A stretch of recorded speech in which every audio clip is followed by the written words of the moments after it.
Rome went from being one of many city-states in the Italian peninsula to being the center of the most powerful empire in the world between the 5th century BC and the 1st century CE. During the Republican period of Rome, political offices and institutions were designed to prevent any one man from becoming too powerful. These systems began to break down in the 1st century BC. Rome was able to gain its empire in large part by extending some form of citizenship to many of the people it conquered. Military expansion drove economic development, bringing enslaved people and loot back to Rome, which in turn transformed the city of Rome and Roman culture. Political institutions.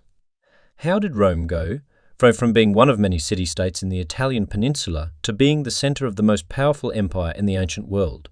Part of the answer lies in the political institutions that Rome developed early in its history. As Rome expanded its influence over more and more areas, its political institutions proved both resilient and adaptable, allowing it to incorporate diverse populations.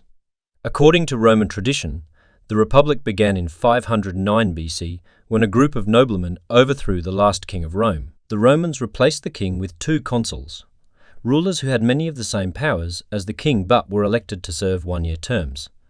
Each consul could veto or reject the actions of the other consul. Although the office of consul probably did not exist in its final form until around 300 BC, the idea behind this change, to prevent any one man from becoming too powerful, was present early on in Roman thought and shaped many of Rome's political institutions. Roman political institutions reflected Roman society, which was divided into 2 classes: the patricians, wealthy elites, and the plebeians, the common people.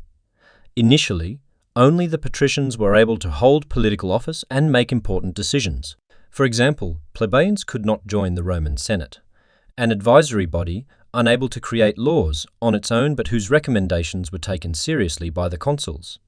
To become a senator, a Roman had to have held a political office, and plebeians could not. Over time, however, the plebeians were able to gain more influence in the political system.